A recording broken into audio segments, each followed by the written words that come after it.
भारत और पाकिस्तान के बीच चल रहे तनावपूर्ण हालातों के बीच भारत सरकार ने भारतीय सेना को तत्काल प्रभाव से लगभग 40,000 करोड़ रुपए की आपातकालीन खरीदारी की मंजूरी दी गई है। यह निर्णय डिफेंस एक्विजिशन काउंसिल की एक हाई लेवल मीटिंग में लिया गया, जो अप्रैल 2025 में पहलगाम में हुए भयावह आतंकी हमले के बाद सुरक्षा हालात को देखते हुए बेहद जरूरी बन गया था। भारतीय सेना, वायुसेना और नौसेना अब अपनी जरूरतों के हिसाब से अत्याधुनिक हथियार, गोला बारूद और सर्वेलेंस इक्विपमेंट की तत्काल खरीद कर सकेंगी। इस फैसले से तीनों सेनाओं को advance surveillance drones, kamikaze drones, long range loitering munitions जैसे घातक सिस्टम्स और आर्टिलरी, एयर डिफेंस, मिसाइल व रॉकेट्स के लिए जरूरी गोला बारूद हासिल करने की पूरी छूट मिल गई है। ये आपातकालीन खरीद की पॉलिसी फास्ट ट्रैक प्रोक्योरमेंट को ध्यान में रखकर बनाई गई है, जहां हर उपकरण को तय समय सीमा के अंदर डिलीवर करना जरूरी है। ऑपरेशन सिंदूर के दौरान भारतीय सेनाओं ने पहले ही ब्रह्मोस और स्कैल्प क्रूज मिसाइल्स जैसे शक्तिशाली हथियारों का सफल उपयोग करके पाकिस्तान के मिलिट्री इंफ्रास्ट्रक्चर को गंभीर नुकसान पहुंचाया है। अब तक की जानकारी के अनुसार पाकिस्तान के 12 में से 11 मेजर एयरबेस को या तो न्यूट्रलाइज कर दिया गया है या बुरी तरह से क्रिपल्ड किया गया है। आपातकालीन खरीदारी की यह 5वीं ट्रांच है जो पिछले 5 वर्षों में सेनाओं को दी गई है। इससे यह स्पष्ट होता है कि सरकार समय समय पर सेनाओं को रणनीतिक ऑटोनॉमी और तुरंत निर्णय लेने की ताकत देना चाहती है, ताकि संकट के समय हमारी तैयारियों में कोई कमी न रह जाए। इस प्रक्रिया में डिफेंस फाइनेंस विंग भी पूरी तरह से जुड़ा रहता है, ताकि ट्रांसपेरेंसी और फिस्कल डिसिप्लिन दोनों बने रहें। इस बार की प्रोक्योरमेंट लिस्ट में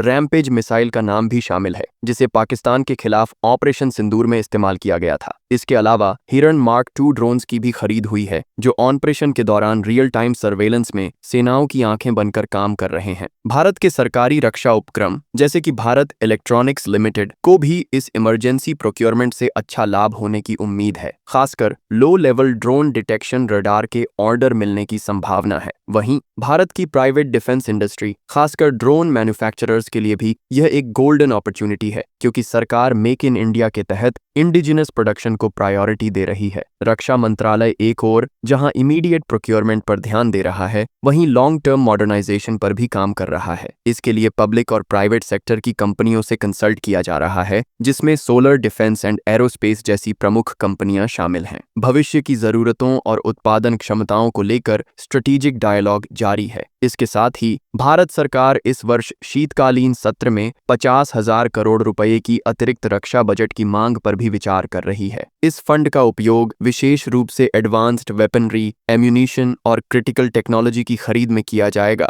ताकि भारत की सैन्य क्षमता और ऑन ऑपरेशनल फ्लेक्सिबिलिटी दोनों को और मजबूत किया जा सके। ऑन ऑपरेशन सिंदूर की एक खास बात यह है कि इसमें मल्टी डोमेन वॉरफेयर को बेहद सटीक तरीके से इंटीग्रेट किया गया है, जिसमें स्पेस, साइबर और इलेक्ट्रॉनिक वॉरफेयर कैपेबिलिटीज का कोऑर्डिनेटेड प्रयोग शामिल है। भारतीय सेना ने डिसेप्शन टैक्टिक्स का भी कमाल का इस्तेमाल किया है, जैसे अनमैन्ड डमी एयरक्राफ्ट भेजकर पाकिस्तान की एयर डिफेंस सिस्टम्स को एक्सपोज और न्यूट्रलाइज करना। इन सब डेवलपमेंट्स को देखते हुए यह साफ है कि भारत अब रिएक्टिव नहीं बल्कि प्रोएक्टिव डिफेंस पोस्चर की ओर बढ़ रहा है। भारत सरकार का यह कदम सिर्फ वर्तमान संकट से निपटने के लिए नहीं है, बल्कि यह भविष्य के किसी भी खतरे से निपटने की तैयारी का भी हिस्सा है। भारत ने पिछले कुछ वर्षों में अपनी इंडिजिनस डिफेंस इकोसिस्टम को मजबूत करने की दिशा में कई महत्वपूर्ण प्रयास किए हैं।